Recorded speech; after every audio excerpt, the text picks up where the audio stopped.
Why don't we go ahead and get started? It looks like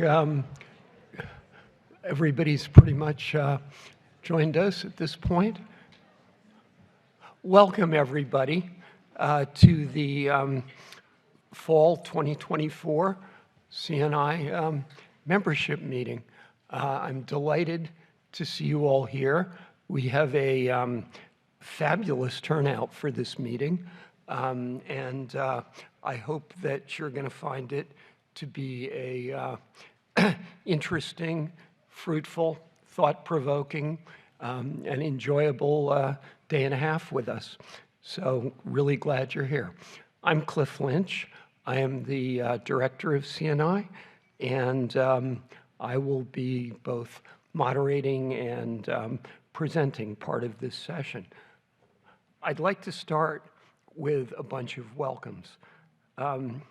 I'd like to particularly welcome our international visitors. We have a number of guests who have traveled a long way to be here, and I am very, very pleased that those folks are here with us. In particular, our Paul Evan Peters Award winner, Tony Hay, who you will be hearing from tomorrow. I would like to also extend a special welcome to the cadre of ARL Leadership Fellows who are here with us. Very, very glad to have you here. We have a number of new or rejoined members that I would like to recognize who have become part of CNI or rejoined CNI since our spring 2024 membership meeting. Those include the American Institute of Physics, Augusta University, the Big Ten Academic Alliance, the Galter Health Sciences Library at Northwestern University, Howard University, the Pacific Northwest National Laboratory, Taylor and Francis, SCELC, and the University of Northern Iowa. Welcome or welcome back to all of you. Okay. I have very few logistics announcements. It is winter. Things happen. If we have to cancel sessions or change speakers or things like that, you will see announcements at the message board over where you registered. I do know of one cancellation, Glenda Morgan's session scheduled for later today. Unfortunately, we have had to cancel because she can't be with us. So with that, let me get on to why we're all here. So I guess the easiest way to put this is some of you have probably heard by now that I have announced my retirement and moved to emeritus status as of the end of our program year. So that would be...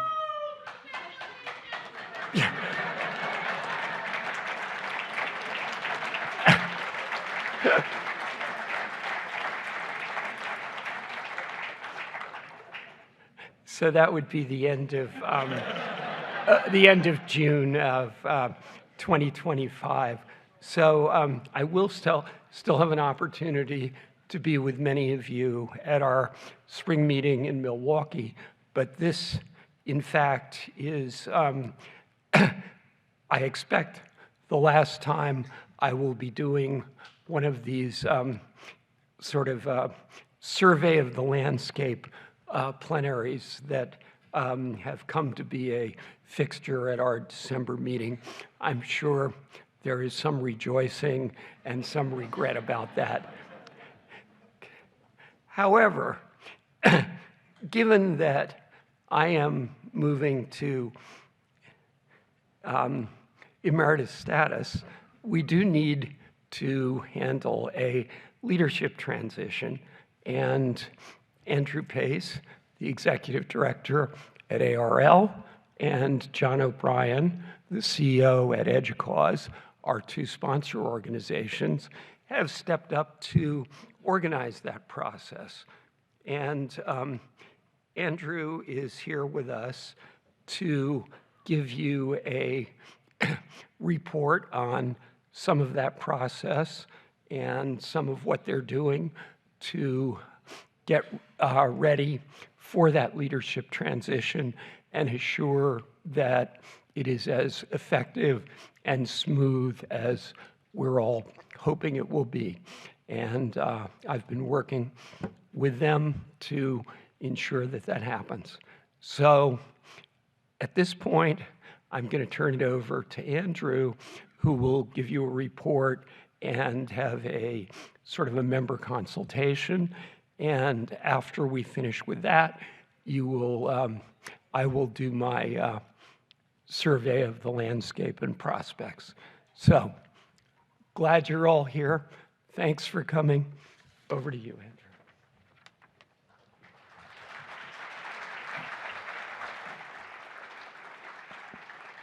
I agree with Cliff that we have a very fruitful, thoughtful, and interesting program planned. But before that, I will be presenting. Thank you, Cliff, and thank you for giving me this opportunity to stand before so many engaged members and guests of CNI. I'm not here to present anything earth-shattering. I heard a rumor going around. No surprise announcements or anything like that. The survey data that I'll be showing you and sharing is very much more a mirror than a crystal ball. If anyone has a crystal ball, I'll be looking for that in January.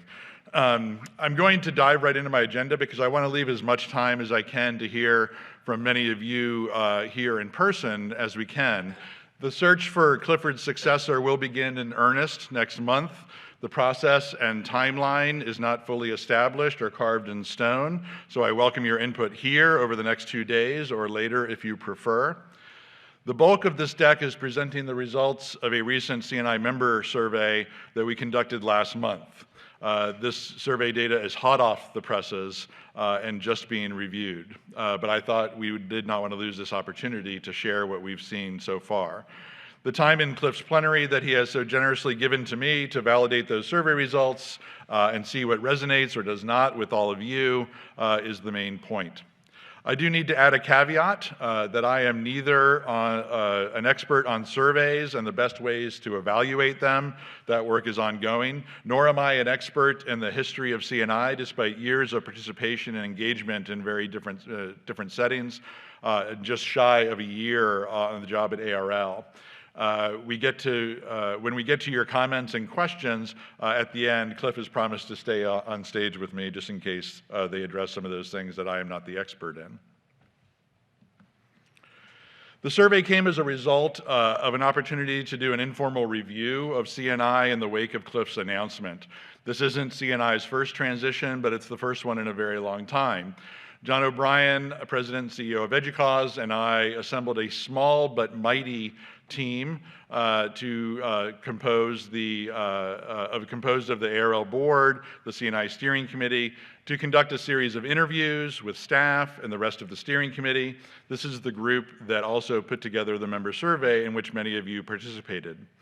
The survey had 180 responses. Given the institutional memberships, that's roughly 50% response rate. So we were pretty pleased with the dedication that everybody showed there. And I'm just going to dive right in. You probably won't be surprised to see that libraries dominated the respondents. This might be even aligned with the folks that are here at this meeting in the next few days. What's seen here has also been a big part of the interview portion of our review, a discussion of who comes to this meeting and whom it's for. You might be more surprised to see that the majority of you no longer know how long you've been a member. That's okay because CNI knows. If you're curious, just drop an email. I'm sure someone can look up that information for you, but that was a pretty fun answer. The majority attend both meetings each year, with 94% attending at least one meeting. Outside of the meetings, engagement with CNI is occasional, which is also not surprising since most of the synchronous engagement happens right here at these meetings. The survey, open-ended responses, and interviews make it clear that all of you like being in community with each other, not just for the programming and information, but as a chance to network and see each other face to face. This bar graph is borne out twice a year in the surveys of the meetings, but it's good to see that an overwhelming majority find great value in the CNI meetings, and nice to see a 0% of folks finding things not valuable. In terms of ranking the value, you can see that the meeting content, access to trends, and networking outweigh the collaboration opportunities, which were still ranked highly by about a third of respondents. I appreciated, and then I know the team appreciated the others that folks took the time to fill in and contribute, focusing primarily on things like publications and the international flavor to the event. A similar question reinforces the value of collaboration and staying up to date on trends, but also, again, shows some appetite for more collaboration among member institutions, and even collaboration at your own institution with various folks in various roles there. When it comes to groups and associations, everyone seems to be evaluating the value proposition and return on investment, and it's nice to see, again, an overwhelming majority of respondents assessing high value in their CNI membership. We've focused a lot on the membership meetings and overall value, so I'm going to dig a little deeper for a minute into other CNI engagement. We can see that most everyone still loves CNI Announce email. I'm sure our inboxes are rather cluttered, but if you're like me, you sort of save these and read them on the train or a plane or catch up when you can. So still extremely valuable information coming from CNI Announce. Pre-recorded briefings, only slightly less valuable than email, but valuable to the majority, nevertheless. The roundtables have been a popular part of CNI to nearly 3/4 of you. Folks have attended those, I think, would agree with that. Shifting to frequency of engagement in those same areas, we see numbers pretty consistent with the value slides that I just showed you. So no pretty good alignment here with how frequently people engage with these opportunities. This is the recorded briefings engagement and the roundtables and other publications. Turning to where you see opportunities for more value, we see that collaboration and advocacy resonated with a majority of respondents. While several written comments note the positive aspects of keeping this meeting small, others advocate for more than 2 members or more inclusion of early career staff, as well as increasing engagement with the non-library parts of our ecosystem. So again, that sort of ongoing balance of getting too big and staying intimate and collaborative and networked. I kept several of the other comments. This is a bit of an excerpt of those, but you get to, that sort of bears out that sense of engagement with broader aspects of the broader parts of the community. I'm going to stop and take a breath and then finish up with the open-ended answers that respondents provided. There were 4 of the 4 main ones there. The review team has not had a ton of time to review what amounts to pages and pages of your comments, so thank you for the prolific responses. And for simplification purposes, I will admit that I leaned on one of our new AI friends to help summarize these written comments. I also didn't want to accidentally call somebody out. Some people put their names in some of those comments, so I thought it would be a good idea to let AI do some of the heavy lifting. When asked about emerging issues, comments pointed to advocacy and leadership, evolving institutional changes, including budgets, equity issues, and localized collaboration. Broad technology concerns emerged, especially related to how to strategize effectively around a rapidly changing environment in cybersecurity, data management, and especially artificial intelligence.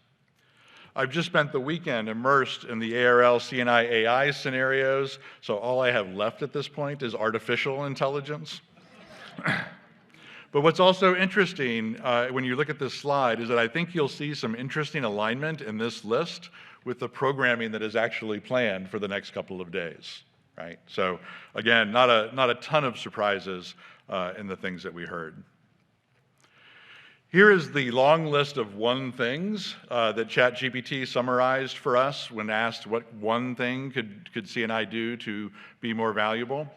CNI's unique role in carving out strategic direction floats to the top, but we also see more focus on diversity, inclusion, and accessibility in the meetings, collaboration and community-driven initiatives, and you see a few comments here about the content and programming and additional work to make our work more actionable. I'm not going too fast, I hope, through those, but we'll find another way to share these going forward as well.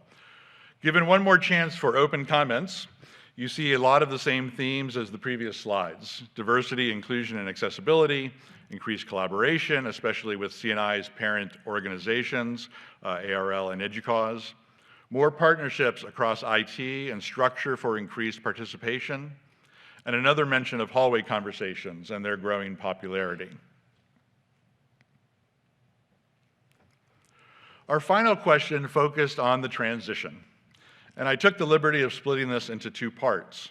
First, the transition as it relates to CNI and the recipe for building that perfect leader.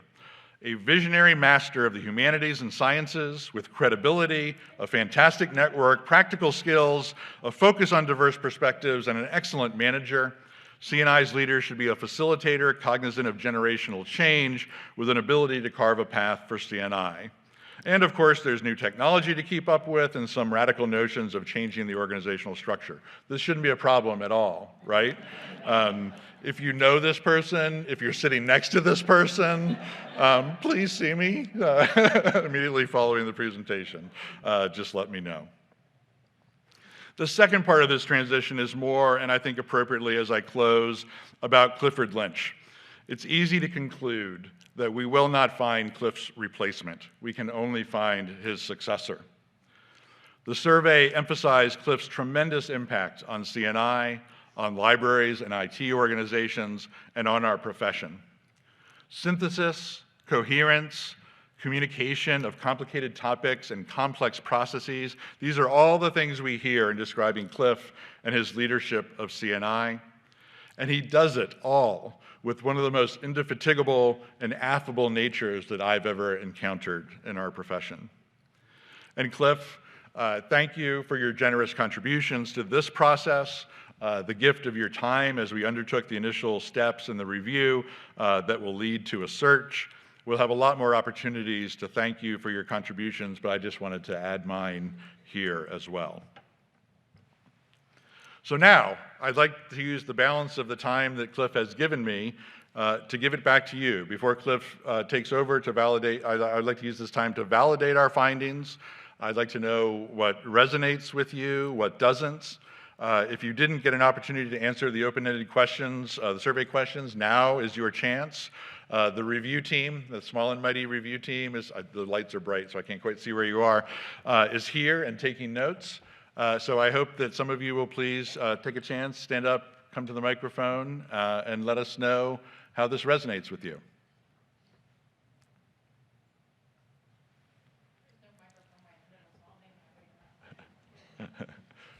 Sharon is making her way to the mic.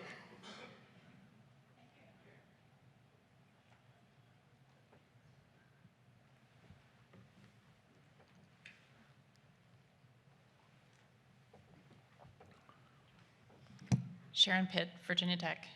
I'm going to be chair of the EDUCAUSE board for like another 40 days.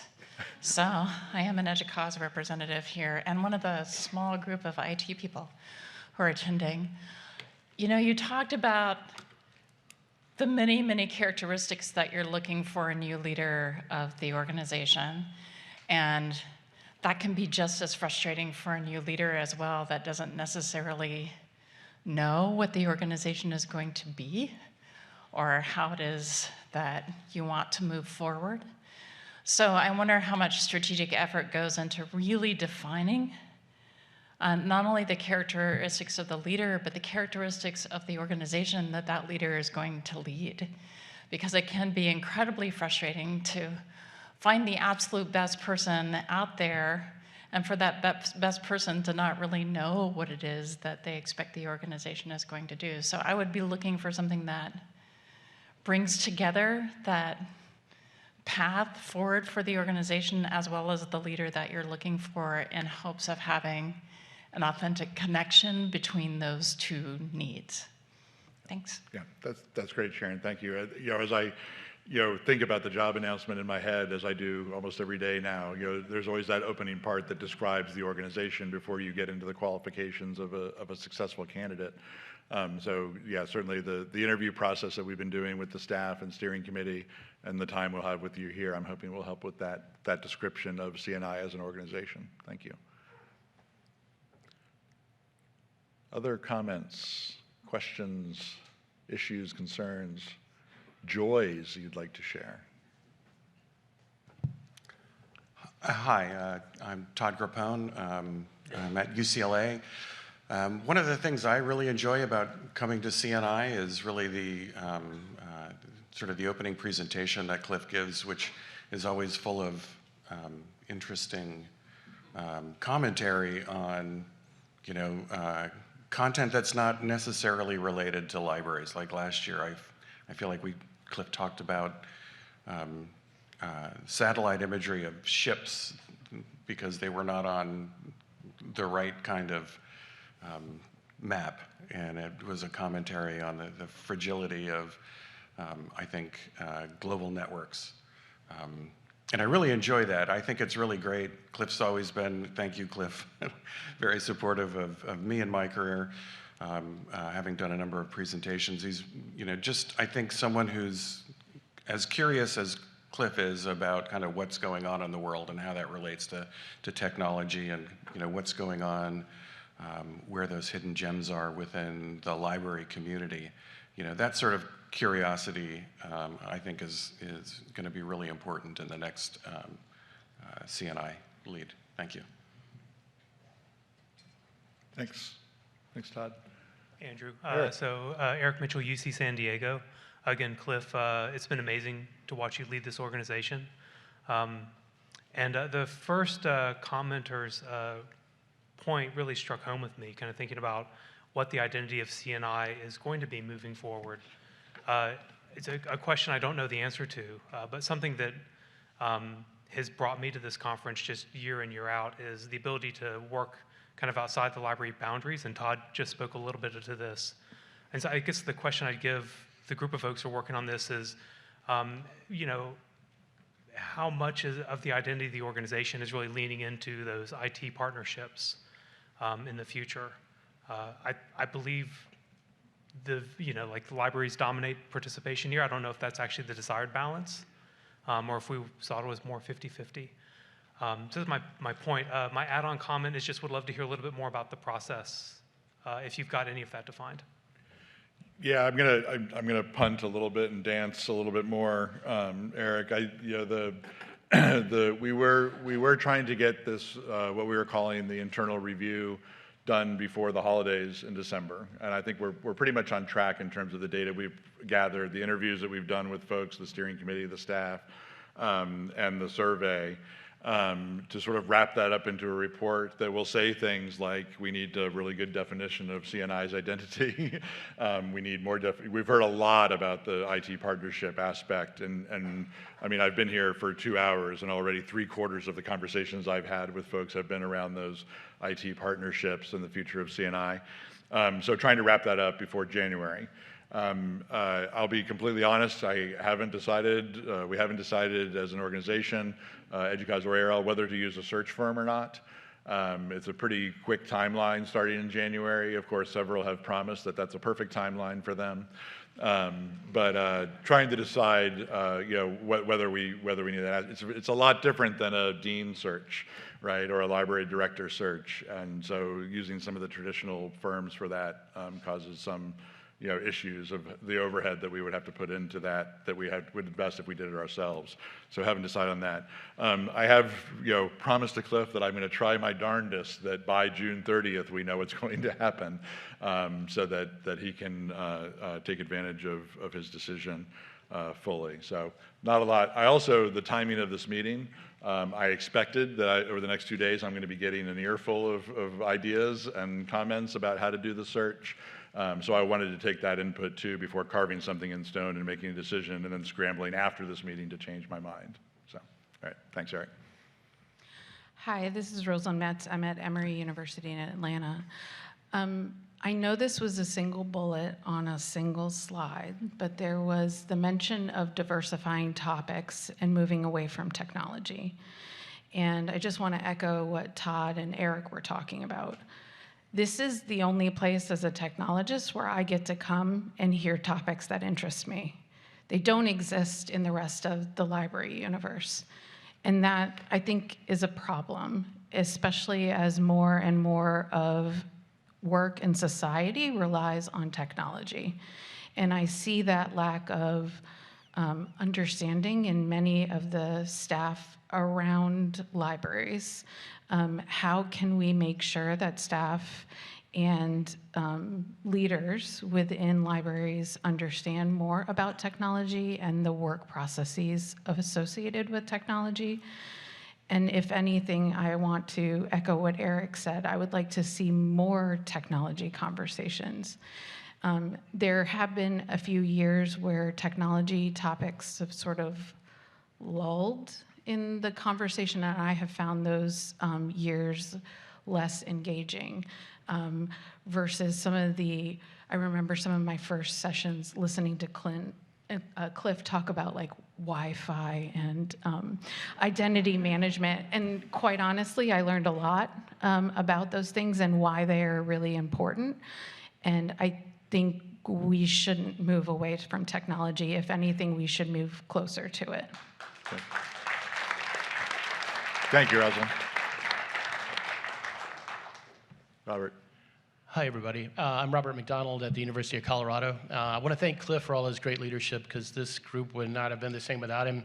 And let's give a round of applause on that one.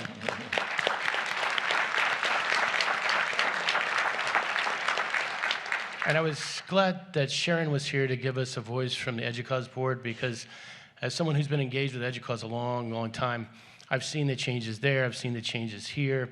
And if anything, figuring out a better way to bring the IT as well as what's grown in the Vice Chancellor or Vice President for Research area in that same time frame together in a new way. Like, could we double down in a new kind of way with a successor, but maybe a different kind of leader, but having that as the brand, the IT piece, how it feeds through the research enterprise, whether that's the IT area, the research IT area, the libraries, or the Vice Chancellor for Research. Those are all critical areas where we all need to be talking to each other more, because every other day there's some kind of research product, and I see people paying rack rate for that and not taking into account all the other pieces of that run through our campus and how much is being paid into those coffers.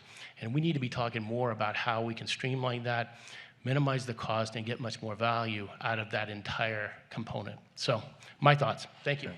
Thanks, Robert.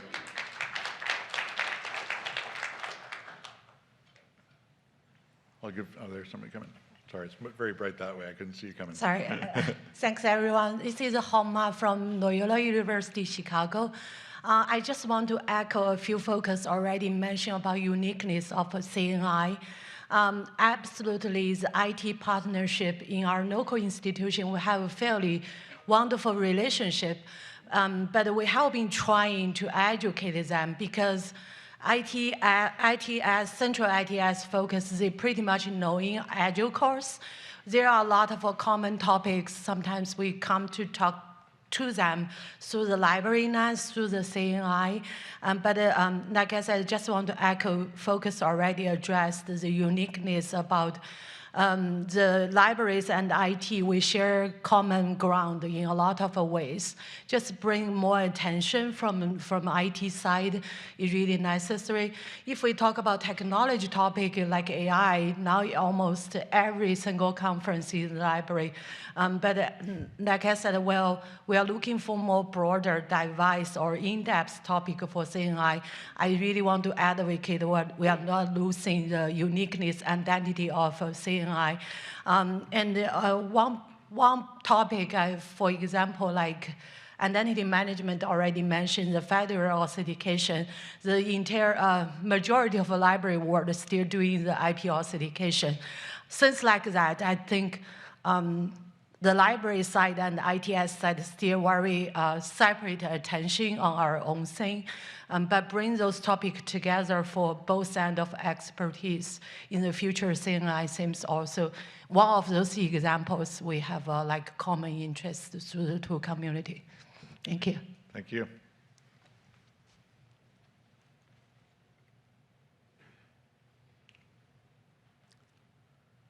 Grim. Quick, Karim Bogidas, Stony Brook. I would advise you to use a search firm. I'm sorry? Use a search firm because it helps you visioning, it helps you kind of all that overhead. And because the new leader is in between spaces, there's no way you can kind of reach out. You need some help. So that's my advice. Thank you.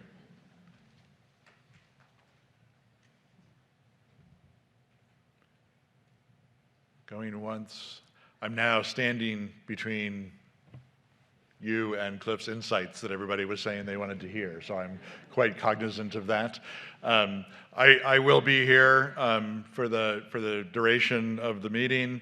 I am easy to reach. You can email me. You can schedule a meeting with me if you'd like some time to bend my ear. I try to devote as much time as I can throughout the week to hearing from folks, whether ARL members or CNI members or both. So please take that opportunity. There are other ARL staff here. There's the members of the review group that are here. And I'll be sure to share any insights that you give me with the staff at CNI and ARL and the review group as we go. But please enjoy the rest of your meeting and look forward to talking with all of you.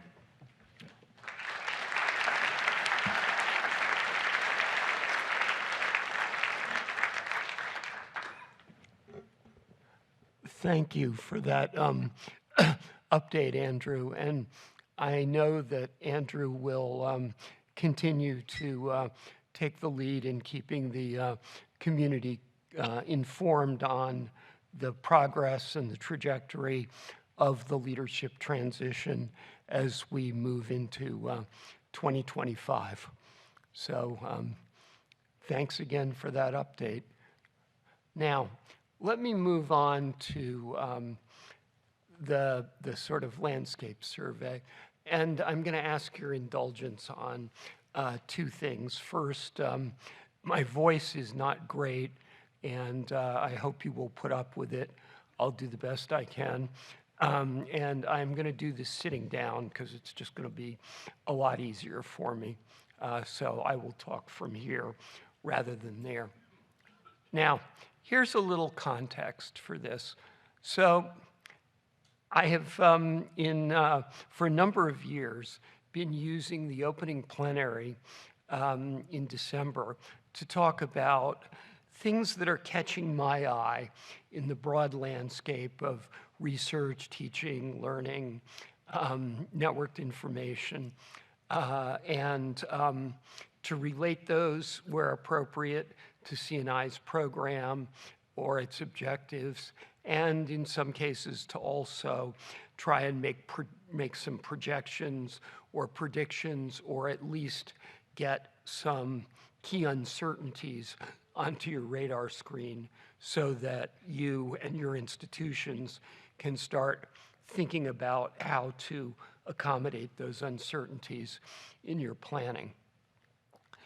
Now, the time horizons that I've historically used for that have been sort of, a couple of years, maybe thinking in terms of looking out as far as 5 years or so, based on telltales and signals that one's seeing in the current landscape. Since this is probably going to be my last opportunity to do this, and it caps off a very long journey through the developments, I thought that it would be interesting, rather than taking that kind of short-term perspective, to look across the roughly quarter century that, yes, and it is a quarter century, that I have been at CNI, and how a couple of really big arcs have unfolded. These kinds of themes clearly continue into the future, in my view, and I'll make some somewhat longer-term predictions, thinking about what we might see in the next 10 years, or maybe even longer in some cases, as we go through here. So in order to get this into something even remotely resembling a manageable size, I had to pick 3 themes. And I've chosen cyber infrastructure, scholarly communication, and preservation and stewardship as those 3 sort of broad themes I want to track. I think that you will also see some very interesting interplay between some of my observations and some of what I think Tony Hay is going to share with you in his Paul Evan Peters lecture tomorrow. But before we chase those 3 themes, I want to go back to the beginning, to roughly 1996, 1997, about the time I'm coming to CNI, and just very briefly remind you of some of the things that were happening then and some of the issues that I think were top of mind for leadership in libraries, IT, scholarly communication, and related areas. I do want to take a moment, by the way, to thank Cecilia Preston for her reflections and very, very helpful suggestions as she has endured a number of versions of this. She, of course, has lived through the journey with me, and her help has been invaluable.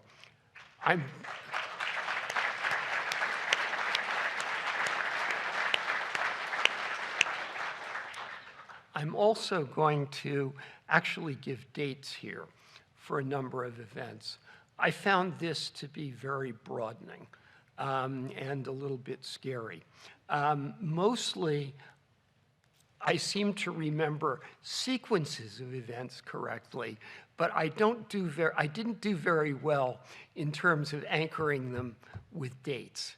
So I've actually done a fair amount of homework here, looking at when certain things started and stopped, and I will share some of those dates with you as we go along. So let's go back to sort of 1996, 1997. And in fact, 96, 97 turns out to be a busy time. There's a lot happening. There's a lot that's launching. There are important experiments that are coming to a conclusion. So I would just note that the Internet Archive was founded in 96. Internet 2 was founded in 1996. The Digital Library Foundation was founded in 95, although in some ways didn't really get rolling until a little later. CNI, by the way, just for calibration, goes back to around 1990, so it's a bit earlier. You see a couple of landmarks, experiments ending and beginning. Some of you may be old enough or remember back from school where you read about it, the Tulip Project that Elsevier and the Coalition did. That came to a conclusion in 1995, and I would say that that was part of a series of experiments that turned out to be quite crucial in setting the architectural framework that has come to dominate for a lot of scholarly communication, and I'll talk about that more later. But as for right now, know that we're at the inflection point around 96, 97. Another key thing that happened then, very complementary, to that. JSTOR started in 1994. Now, if you talk to people about what were the issues then, the biggest issue was the move to the net. What does networked information and operating in a networked environment mean for government, for universities, for scholarly societies, for scholars and their work? What does it mean for cultural heritage organizations, for entertainment, for how the public is informed, how news is delivered? This is happening just across the whole landscape. Wholesale reassessment of business models, of organizational strategies. This is a time of great disruption, of a lot of education and a lot of strategic rethinking. If you talk to people involved in content, they're already seeing new content move digital. They are very mindful of the enormous retrospective conversion challenges that they face for their collections. And one harbinger of that, as I indicated, is JSTOR starting to happen around that time. Interestingly enough, the journals, where there wasn't much of a copyright issue, dealt with retrospective digitization fairly efficiently. Books remained paralyzed by copyright considerations until we saw Google Books break the logjam fundamentally, and that wasn't until 2004. We see a move to primary content becoming available. Google and all of its implications, the slow death of abstracting and indexing databases, and surrogates beginning in many, many areas. This is a time when living on campus as a student is living in the future, because we have basically no meaningful broadband deployed to the home. From the home, it's at best 56 kilobit dial-up. Remember those wonderful modem sounds that now crack you up when they're on TV in old movies? Yeah. But on campus, at least on some of our leading campuses, things are starting to get wired, and students and faculty are starting to do things that will inform how everybody else is going to do things 5 years later, 7 years later, as broadband begins to roll out, as Wi-Fi begins to become a real thing at scale. That's an important set of developments. We see a massive reskilling of the adult population taking place to teach them about networks, networked information, and all of those implications. The last thing I want to say, as kind of set up here, is this is also a very optimistic time in a certain sense. The Soviet Empire is gone. The Cold War is over. We have people declaring the end of history. It's the start of what Brian Eno referred to in a wonderful essay as the big market years, where China is joining WTO. We're completely changing trade flows. This is the prelude to the dot-com boom and bust that is coming towards the turn of the century. So that's where we are starting this big arc in 1996, 1997. Now let's talk about cyber infrastructure, and then I'll talk about scholarly communication and say a few things about preservation and stewardship. And with luck, we'll have 10 minutes for comments at the end. So first thing I want to say is that there was no such thing as cyber infrastructure until maybe 2000 or so. And in 2000 or so, it mostly was in places like the UK, where Tony Hay was making it happen. And of course, being separated by a common language, they called it e-science, or when they wanted to be broader, e-scholarship. There, of course, is a very rich history predating the idea of cyber infrastructure, the theme of high-performance computing, and then of networking as an access mechanism to high-performance computing. That drove the ARPANET. Later, that drove NSFNet and the supercomputing strategy that took place in the 80s. We saw discussions of high-performance computing move to high-performance computing and communication, and that became a driver in the network world. And of course, all of that thinking rolls on into the broader idea of cyber infrastructure. In the US, I would note that the really definitive stake in the ground there, I think, is the Atkins report to NSF on cyber infrastructure. That was 2003. And that set off a major move to codify the whole idea of research and education infrastructure and what that meant to research and education in the United States. It's quite interesting to me that the Atkins report, of course, highlights high-performance computing, high-performance networking, research data management and related issues, and workforce. And workforce was important there because Dan and his colleagues wanted to make the point that you needed people to make this happen. It wasn't just going to happen because you had a whole box of machines and fiber optics. There was a whole question of educating people, of putting organizations and support services in place.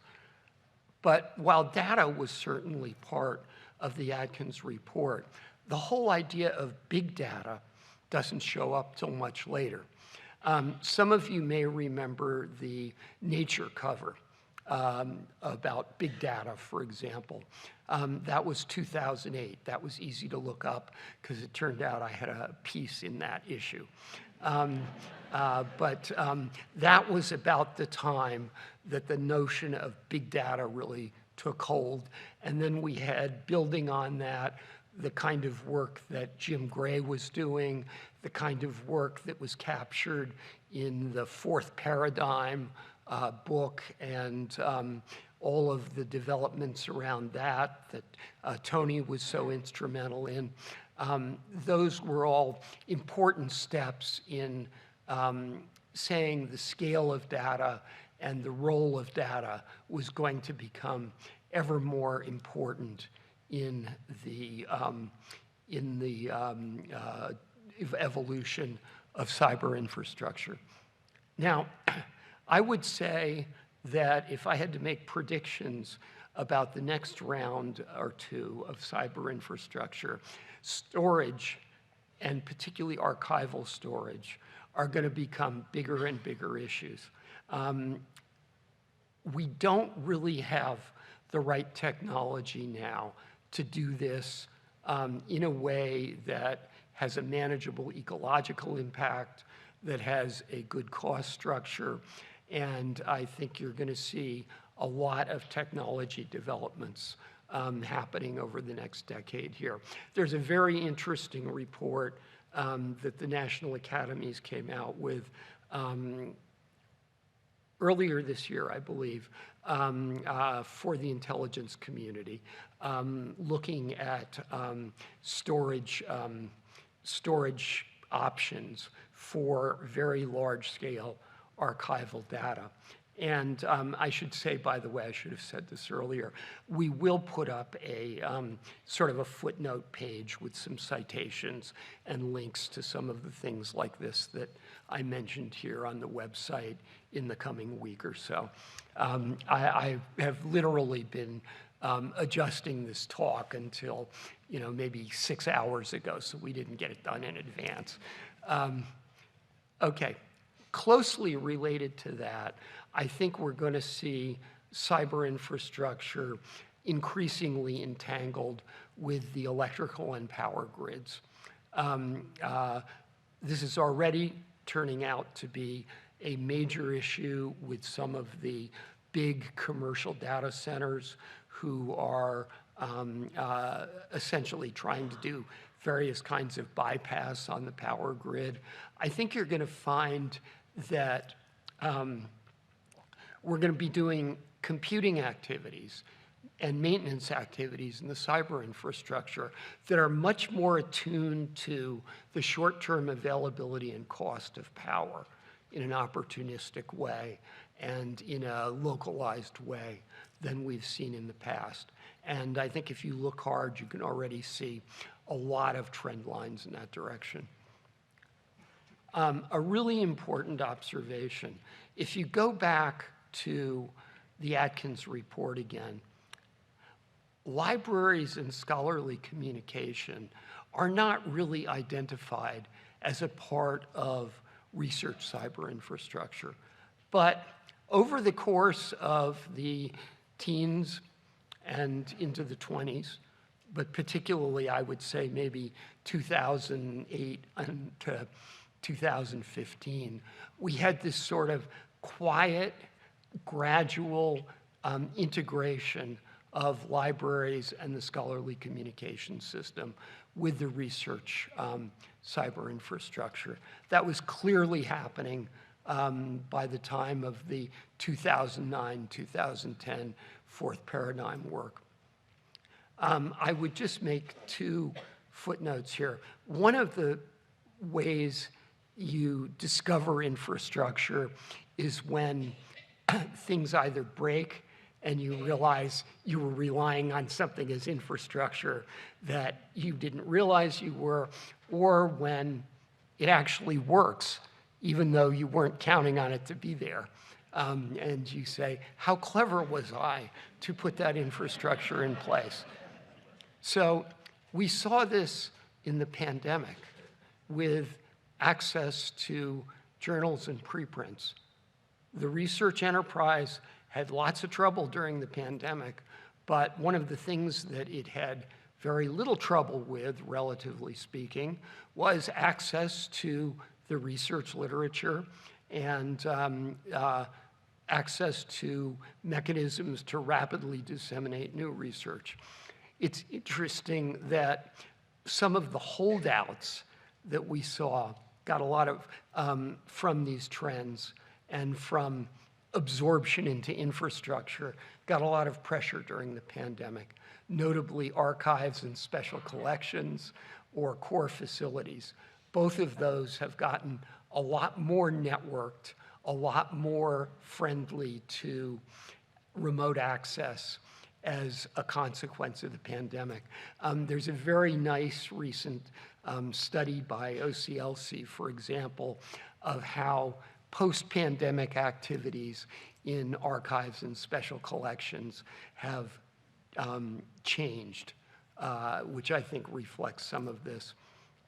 Another way you can tell these things are now part of infrastructure, and it's one that unfortunately has a bunch of scary implications, is that they are part of the cyber infrastructure that is under attack. I would invite you to consider the attack on the British Library and the very well documented now long-term, I mean, we're talking, disruptions that are going on a year later to bread and butter research activities in the UK and beyond as a consequence of that attack, or the more recent attacks on the Internet Archive. A few more comments about cyber infrastructure, and I'm going to need to move on fast here. We have put a lot of burden on the idea around cyber infrastructure. It's become shorthand for a lot of workforce issues. I think it's also become shorthand for a lot of issues about democratizing participation in science and scholarship. Those are important issues. They are, I think, issues we're increasingly realizing go beyond cyber infrastructure, and I think may be getting more consideration in their own right. What else in terms of futures for cyber infrastructure? Clearly, robotics, cloud labs. We've talked about that before. Everything I'm seeing says that is going to be an important trend, particularly in conjunction with machine learning and other technologies. I am wondering when and if we are going to see a more engineered approach to cyber infrastructure that emphasizes resilience and diversity as opposed to the sort of bottom-up tendency to put cyber infrastructure in place today. We're seeing a lot of interesting tension between common infrastructure and infrastructure specialized to individual big science projects like NEON or the Large Hadron Collider or things like that. I think it's going to be very important to track how that plays. I think that you underestimate the breadth of the cyber infrastructure at your peril.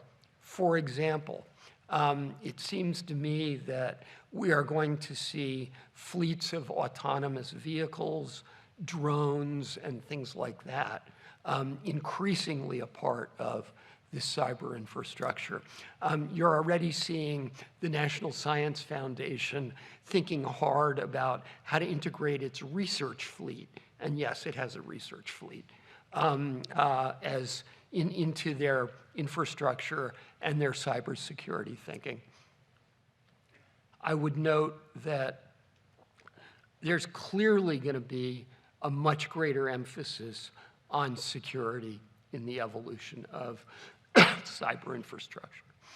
And the last thing I just want to put on your radar screen, if you haven't noted it already, the National Academies is in the process of launching a new study, which is going to be chaired by Dan Reed, the former chair of the National Science Board, who you heard from in San Diego at the last CNI meeting,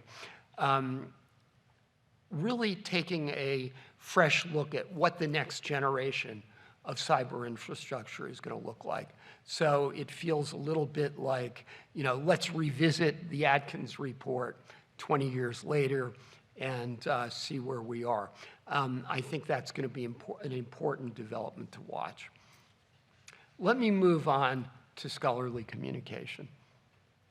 So one of the things we see happening in the first few years of this big arc is the move to a near universal model where journals are housed at publishers.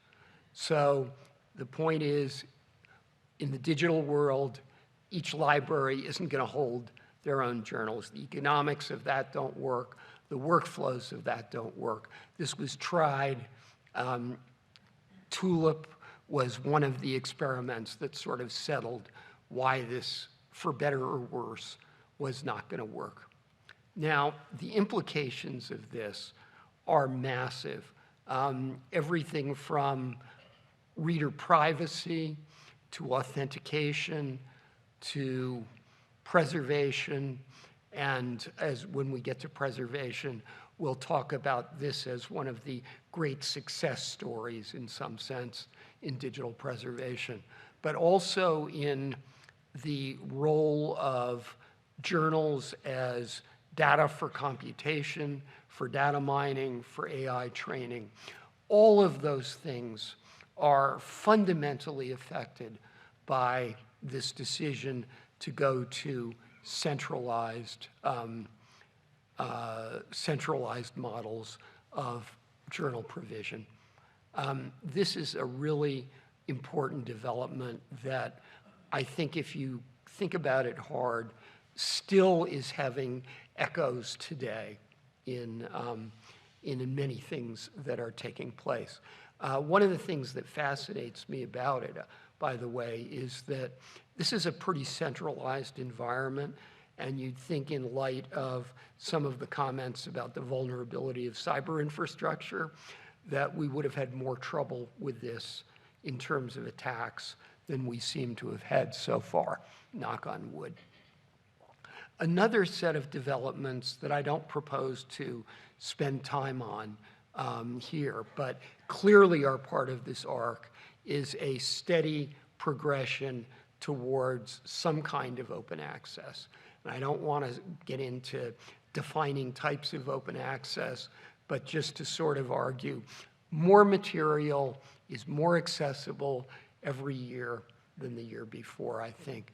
And I see no reason to expect that trend to abate, but I also see no reason to expect that we're going to achieve nirvana, where everything is beautifully accessible instantaneously. I think one of the things that happened that is related to, but quite different from the open access movement, is the legitimization of preprints during this period. Archive, the math physics archive that Paul Ginsparg started, goes all the way back to 1991. But really what we saw is a steady, ongoing adoption of that kind of approach in more and more disciplines throughout the 2000s. That's very important, I think, as both a democratization and an accelerant for scientific and scholarly progress.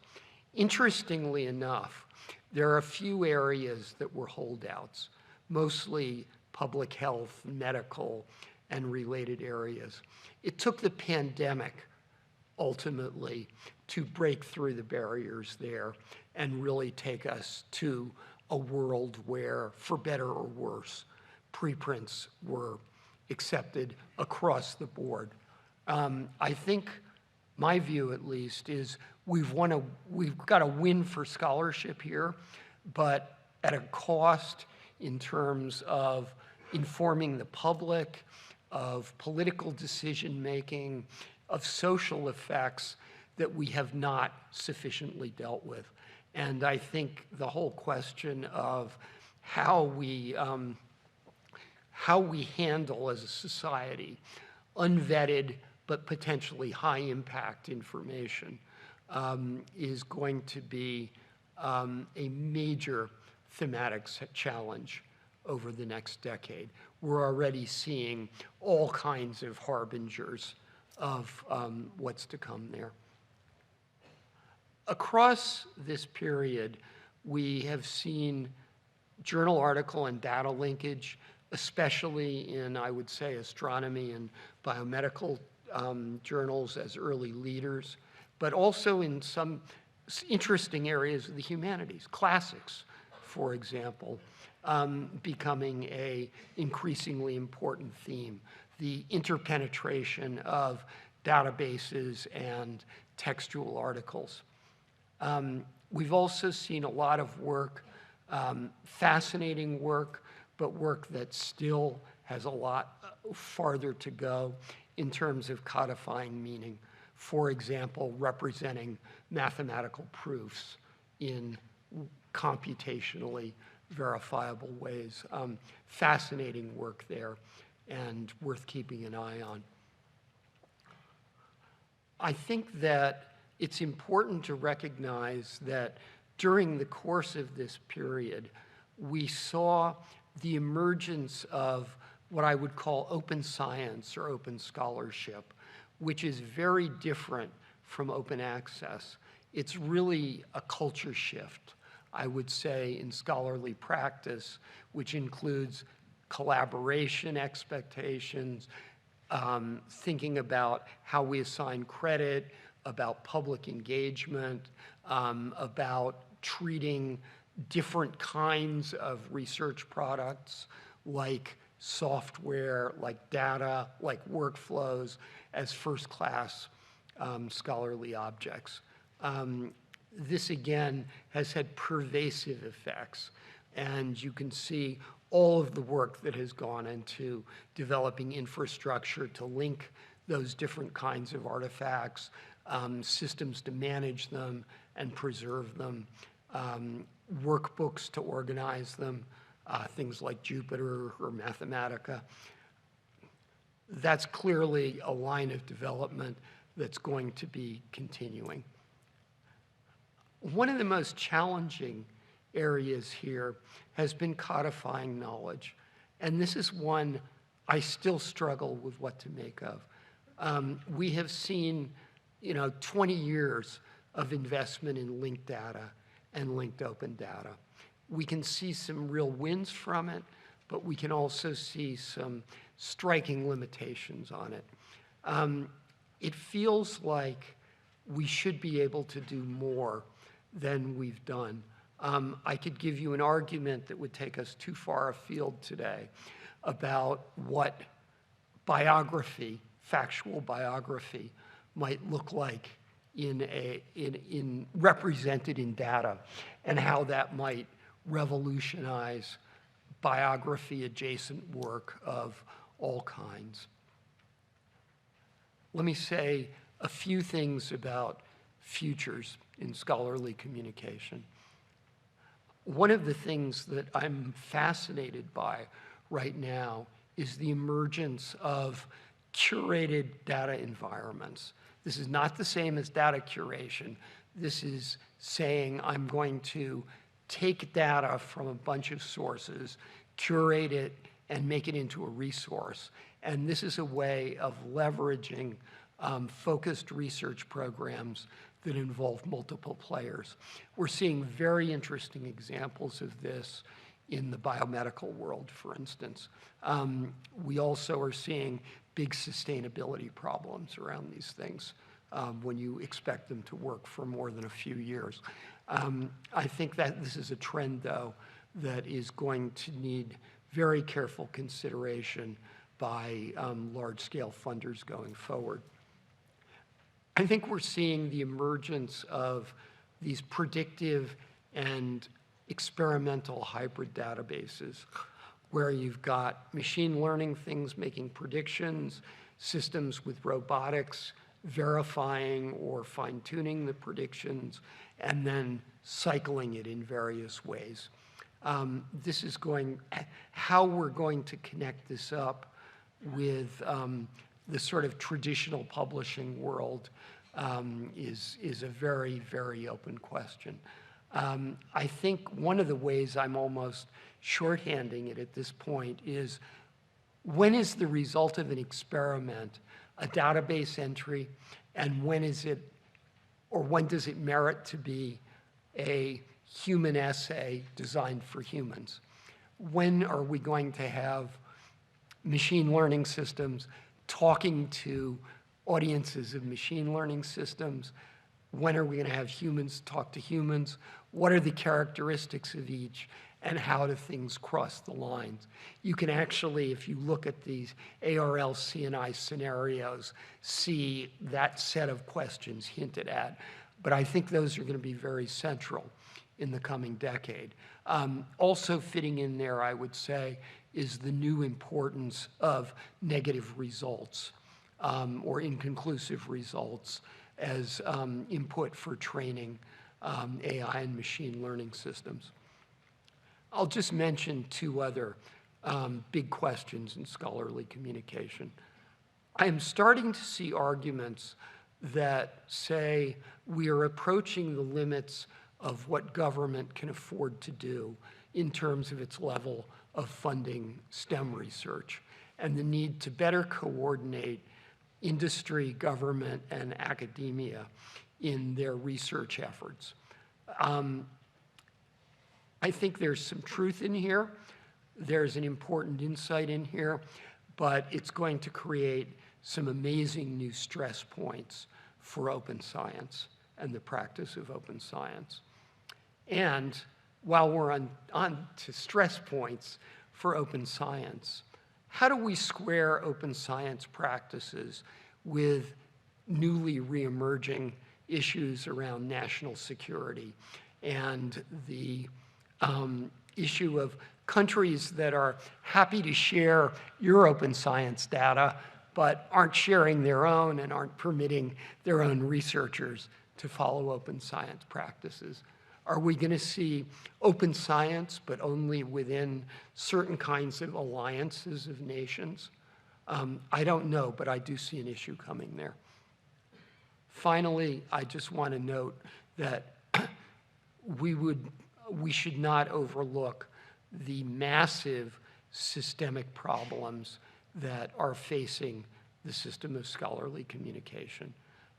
How we fund the system, how we do peer review, paper mills, fabricated data, a whole host of bad actors that are showing up and, in a certain sense, polluting or reducing the value of the scholarly record. Dealing with that over the next decade or two, I think is going to be a massive challenge. And I would just note that we have not seen very many nation-state bad actors show up in that environment yet, trying to deliberately degrade parts of the scholarly record. I wouldn't take that off the table. Let's talk about preservation and stewardship. And again, I will try and be quick. So we had a wonderful win during this period. We actually, I think, have a pretty robust system for preserving most of the scholarly journal literature. The various players, the publishers, the authors, the libraries, actually got together. Their interests were aligned, and they made that happen. We've also seen a great deal of superb work on what I'd call preservation in the small. Individual objects, individual data sets, computer software, games. In many of these cases, this has been very much with the permission and cooperation of the rights holder or owner of the data. We've learned a lot about how to do that. The place where we're running into trouble is what I think of as stewardship. In other words, preservation en masse, the sort of thing we did successfully with scholarly journals, the sort of thing we've come to rely upon the Internet Archive to do for us in terms of the World Wide Web. We face challenges in there that are astounding, and I'll come to those in a minute. I want to stick, though, with this sort of preservation in the small and how that scales up for a minute. If we think about culture broadly in the pre-digital age, libraries did stewardship of culture, and they did it pretty well. We actually have a pretty good cultural record pre-digital. And even in the early stages of the digital world, where we had digital information that was encoded onto physical artifacts, DVDs, audio CDs, things of that nature. But around 1998, and 1998, I'd remind you, is when the Digital Millennium Copyright Act happened. We committed what I think you could argue is going to turn out to be the original sin of the digital age. We decided we were going to operate under licensing rather than ownership and first sale.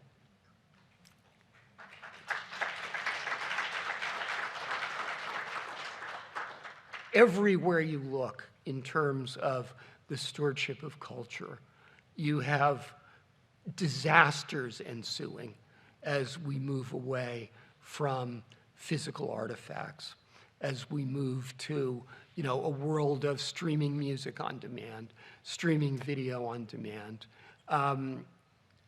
we really have no preservation strategy, no stewardship strategy for this, other than a few utterly overwhelmed national libraries who have some special abilities to deal with this, but don't have the resources or genuinely the political will in most cases.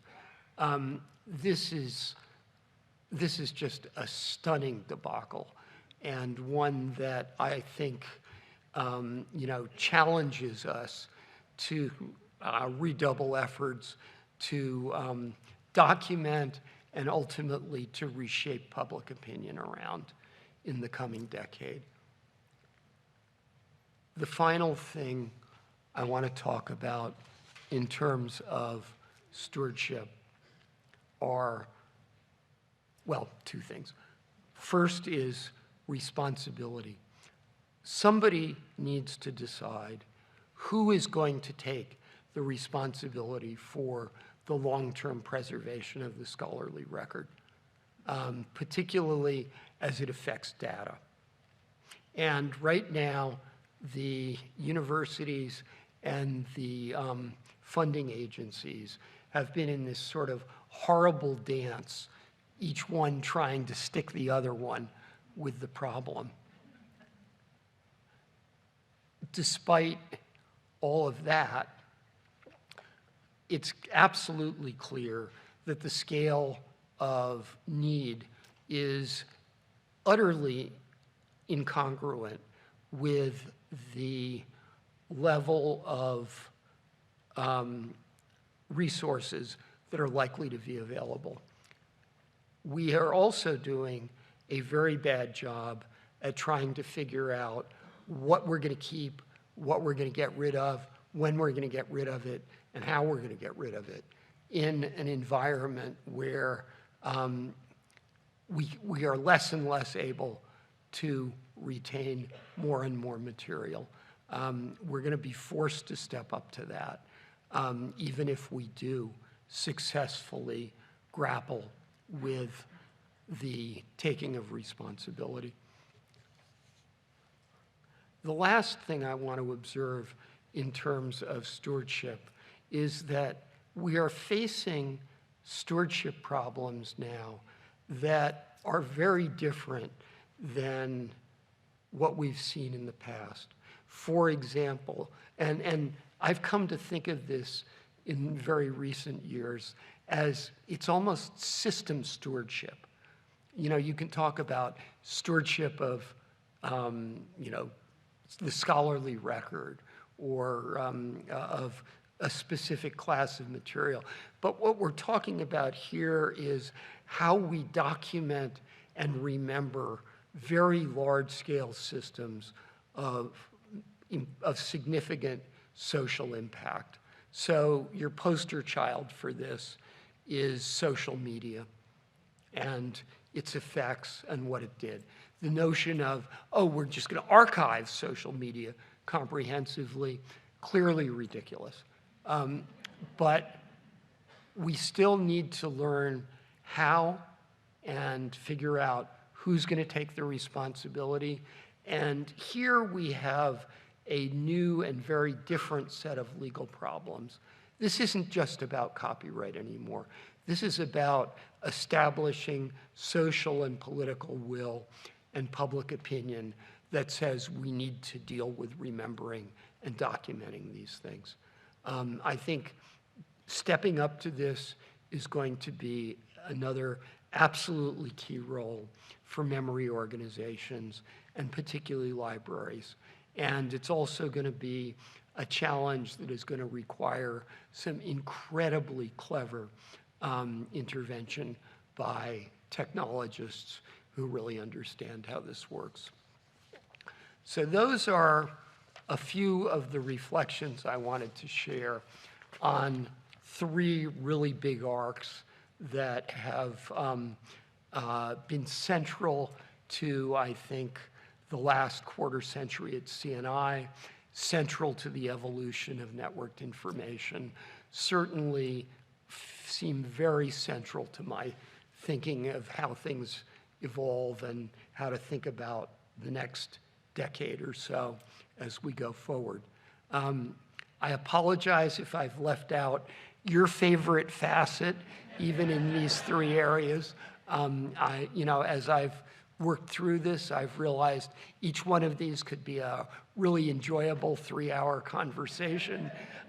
We don't have 9 hours today. So with that, I will thank you for your indulgence, and I think we've got, maybe 5 to 10 minutes for a few questions and observations. Thank you. The floor is open.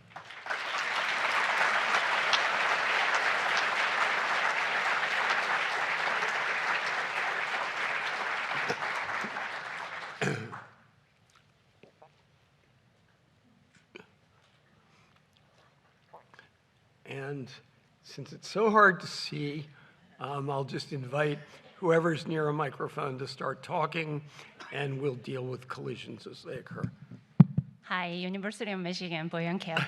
Hi, Cliff. So I have 2 questions.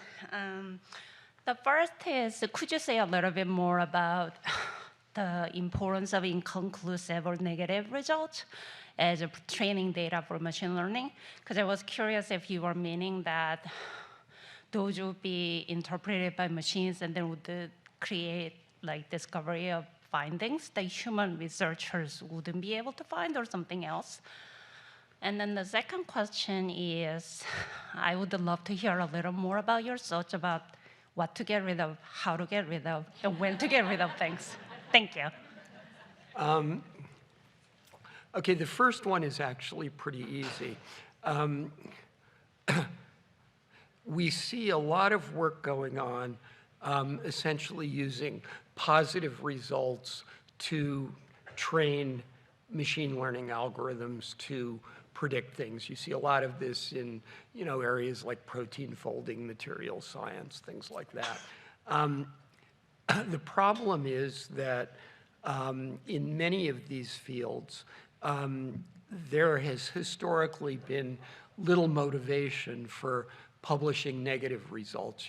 I tried this and it didn't work. I couldn't synthesize this compound. This compound didn't have very interesting properties, even though I predicted it would. Those are things that are just missing. And I think that to the extent we can capture and codify those, that will be very helpful in training certain kinds of machine learning systems. Now, there have been lots of efforts over the years to try and find a place for these kinds of results in the system of scholarly publishing.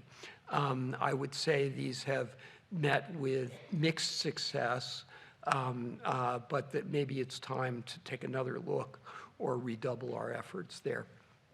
The second question was about getting rid of things. And, all I'll say there is that we really have not, I think, engaged this very effectively. Even in terms of, what are the criteria that would argue for you need to keep something? I can imagine a bunch of them, but I've really not seen a lot of institutions go to or disciplines go to the work of trying to codify this. Perhaps this is something that we ought to see disciplinary societies engaging in more aggressively. Tib Gishak-Allen, I'm program manager of the LOX program at Stanford. I will join the chorus of congratulations on your tenure, Cliff. I respect you as an eminent commentator. I would challenge you on the notion that journal preservation is a success story. According to recent data by the ISSN International Center, 76% of online resources they track are not preserved in any keeper's archive. And research from Crossref and Martin Eve says that 33% of Crossref members do not preserve their content in any recognized archive, and only 58% of DOIs are preserved in any archive. How would you say that this is a success story? So I'm actually quite familiar with that data out of the Keepers Registry analysis and some of the work that Martin has done. I guess what I would say is that in terms of the highest impact STEM literature, at least, I think we are in relatively good shape. If you look at the stuff that's not being picked up by most of the keepers, a lot of it, or by any keeper in many cases, a lot of this is a very long tail of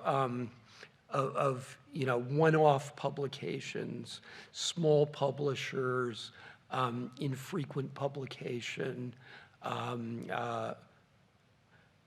Some of it's important, and I think that particularly when we come to assess what does this mean for the humanities, I really worry. There's huge losses there, and there's also, I think, pretty significant loss on a global basis. At the same time, if you think about what I would characterize very roughly as the integrity of the major scientific enterprise, I actually feel relatively good about where the journal literature is there. It's not perfect, but when you put that up against the dumpster fires that are happening all over popular culture, it's pretty good.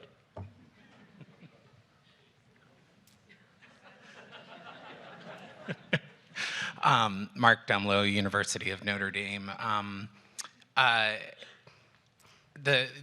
Going back to the point of what to keep and for how long to keep it and when to get rid of it, I mean, this is something libraries were very adept at in the print realm. I mean, we never collected everything, and I just want to remind ourselves that the notion of curation is something that we're very skilled at, and we just have to apply that in the digital realm. It's a little unwieldy, but I believe that the traditional skill sets of librarianship continue to be extremely relevant in the digital realm. I would like to believe that as well. But I would say it's time to step up. It really is. The one other thing I'd say in this area, and it's one that constantly bothers me again as I think about this licensing versus for sale situation, is particularly when we're dealing with sort of more subjective things like popular culture and preserving that and deciding, what pieces of popular culture are worth preserving, and we don't always get that right, particularly early on. We have a bit of a track record of not doing as well as we might there. We have this escape mechanism of private collectors, which have served as a really important buffer for riding through some of that and getting to the point where our cultural memory institutions can step in. Private collectors also feel to me like they've been cut out of the ecosystem here, and I think we're going to regret that enormously. We are already moving into overtime. I think I see one person over there, or one silhouette at least. You do. We'll give you the last question. Thank you, Cliff. Robert Hanisch, National Institute of Standards and Technology guest. Thank you for having me. You mentioned in the cyber infrastructure part of your presentation your concern about impact on power grid, and so forth. there's another consideration to this, which is our research communities are increasingly dependent on cloud infrastructure and increasingly dependent on a few very large mega corporations who run all these services. Is that something that you worry about, that we should worry about? It's certainly something that I worry about. And I think it's really tricky. I have to say, I don't feel confident that I have a really good handle on what parts of what communities outside of the commercial sector are critically dependent on this relatively small handful of megacorp cloud providers. Certainly when you look in the research community, you can identify, specific groups that are quite dependent on that, but I'm really shaky about how pervasive it is and how readily substitutable off some of that is. So yes, big concern there, but it's also one I'd like to think we can get a better handle on. I'll conclude this just with a little challenge, maybe to all of you, or maybe to me, or maybe to my successor. So I gave you a look at what was top of mind for people in 96, 97. I think it would be very interesting, and some of Andrew's survey captures a little bit of this, but it doesn't go deep enough, to get a similar look at top of mind in 2024, 2025, so that we have an anchor point maybe for thinking about the next quarter century. Anyway, it's been wonderful sharing this with you today. Thanks for putting up with it. I hope you have a wonderful conference, and this session is adjourned. Thank you.